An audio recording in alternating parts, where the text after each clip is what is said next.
Hey everybody, it's Joe with Joe Knows Cryptos doing a daily crypto video update. I'm going to start this video with some replies about, caught a lot of flack, and I knew I was going to, because anytime you talk about another cryptocurrency and it's not positive news that people don't want to hear and they hold it and they're fans of it, they get, a little bent out of shape. And I just want to clarify a few things about some of the comments and about my opinions on the cryptocurrencies. So the first one I'm going to talk about is going to be Digibyte.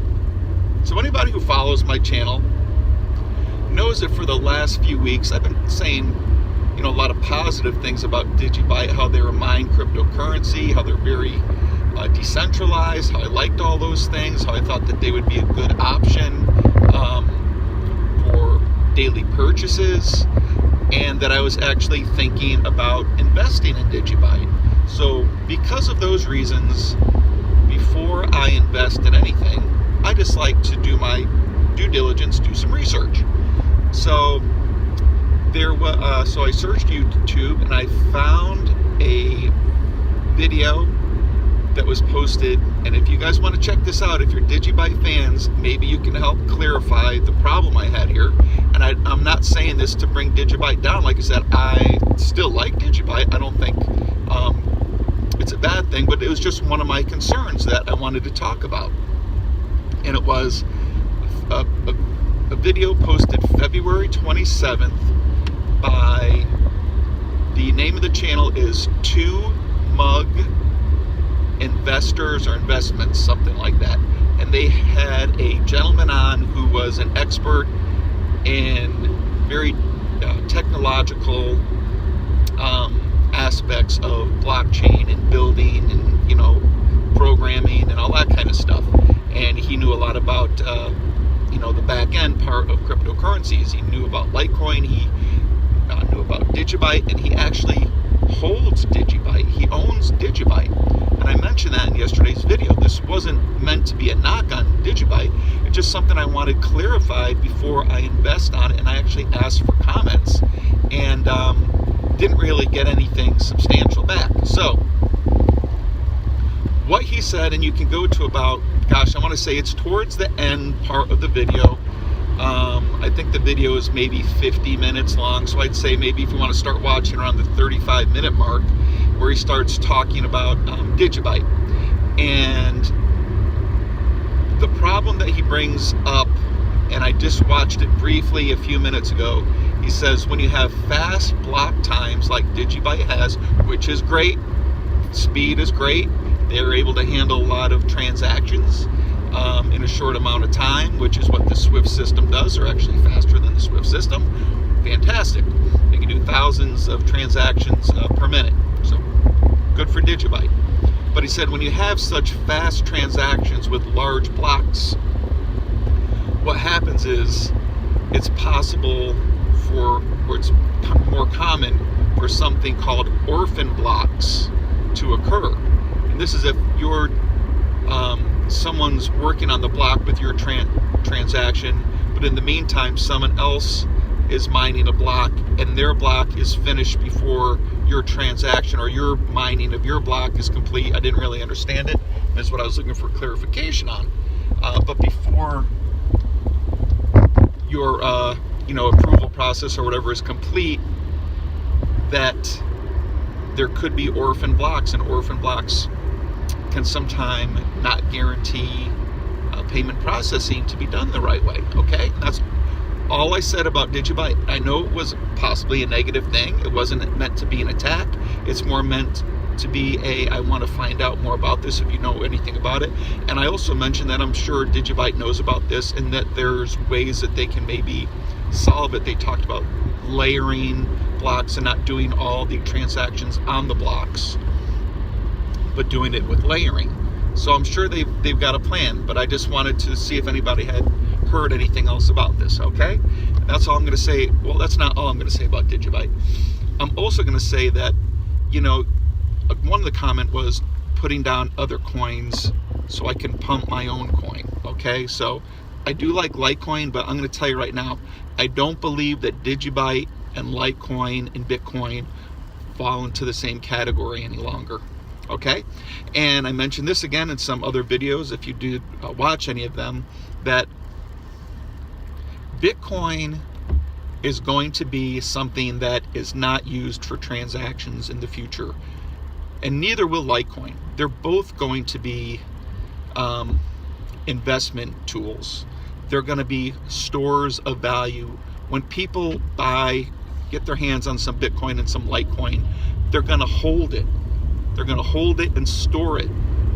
They're going to only use it in extreme situations, like, something comes up and they really need a lot of money fast and they don't have it in their bank account, but they have Bitcoin or Litecoin. They're going to use it because it's going to be so expensive, it's going to be so valuable, and it's going to be hard to get because there's so little of it that everybody's going to want it. Or maybe you're retired and your dream was to always travel through Europe on a yacht, and you need to buy a yacht. You're going to use, your Bitcoin or your Litecoin to make this happen for you, But Bitcoin and Litecoin are going to be things that are going to be willed down, passed down to your children, to your grandchildren even, and so on. Digibyte, things like Digibyte are going to be used for your day-to-day purchases. And I like Digibyte over all the other ones right now simply because it's mined. Because it's mined, it has real intrinsic value. It costs energy and someone's time to mine it, which gives it automatic value. It's not something that was just created out of thin air. Okay, it's not a token, it's a coin, which to me gives it more value than something where we just said, okay, we're going to start a cryptocurrency and we'll have 100 billion of them. Digibyte's different than that, and I also like that they're not controlled by one entity. So that's very good. They're very decentralized. I'm all for all those things. I love all those things about Digibyte. All right, so now that I've said that, let me address, just so let you know, I don't consider Digibyte competition for Litecoin, and I don't consider it competition for Bitcoin. I consider them almost two different entities at this point. And I also want to ask you, how many transactions are actually made with any kind of cryptocurrency in the current market that we're in? Hardly any. So before you get too excited, Digibyte has plenty of time to figure that out and go up in value. Now, this is going to be related to Digibyte as well. I'm going to talk about XRP because I have some comments from people who like XRP. So I talked about XRP yesterday simply because there was not a lot of news, and XRP was really one of the biggest news items because XRP fans have been anticipating XRP being listed on Coinbase. And I thought when XRP was listed on Coinbase that it was going to go up 25, 35% in a day. And I think most of the XRP people thought that as well. And it didn't. I mean, I think it went up, like I said, about 10% and then dropped right back down. Why would that happen? Why is that? And I'm just asking this logically. I'm not trying to put XRP down. I'm just trying to figure out why didn't it pump like other, like most people thought it was gonna. I thought it was gonna go crazy, and it didn't. Why is that? Well, I think that the release of the JP Morgan coin a week or two ago affected that. And I gave the reasons why, because I think XRP has the potential to go do overseas transactions. They're very fast. They have the backing of the banks. But I simply made the case for, and I want you to think about this if you're an XRP investor. Why are you invested in XRP? Why do you love XRP so much? Because of its connections with the banks, right? And its fast speeds. And we also talked about Digibyte has fast speeds. So if anything, Digibyte and XRP would be competition. I don't consider Litecoin or Bitcoin to even be in the same category with them anymore. People want to say that they're currencies, but to me, they're more store of values now, Litecoin and Bitcoin, especially as their prices continue to go up, which is going to happen this year. Whether you like them or not, their prices are going to go up this year. I think if the markets go up all the cryptocurrency prices are going to go up. But I think Bitcoin and Litecoin are going to be very, very expensive someday. And it's something that you're not going to go into a store and buy a $3 cup of coffee and have to figure out how much Bitcoin you have to pay or how much Litecoin you have to pay. If a Litecoin is worth $10,000 and you have to pay it, you have to figure out the price. You have to go in your calculator and, okay, so I'm going to pay 0.000003597 Litecoins to buy a cup of coffee, or can I just pay 3 XRP or 3 Digibyte because they're $1 each? It's just much easier for people to figure out that way. Same thing with Bitcoin. Their price is going to be even higher, so they're going to have even more 0.000000000000942 Bitcoin to get a cup of coffee. Nobody wants to mess with that or figure that out. They're going to use the easiest conversion, but they are going to get Bitcoin and Litecoin as their savings account, okay? Now, XRP, like I just said, you're in it because of its connections with the banks, right? You think it's going to be the banker's coin. You think that's the one that they've selected to be the currency of the future. And as of now, that's the case. And that's why XRP has done so well. But if you look at XRP, within the last 2 months, I think the price was up near 45 cents. Now, we just had to add it to Coinbase, and it's not even at 40 cents yet. So, come on, something's up. I think, and this is just my opinion. Tell me where I'm wrong, because you know a lot more about XRP than I do. But if more banks start making their own cryptocurrencies, and I had somebody, comment back that it's not so easy to just make a cryptocurrency. Well, that's true, and it's not true. It's true if you're going to start from the ground up and create and build your own cryptocurrency. That takes time, planning, expertise, and money.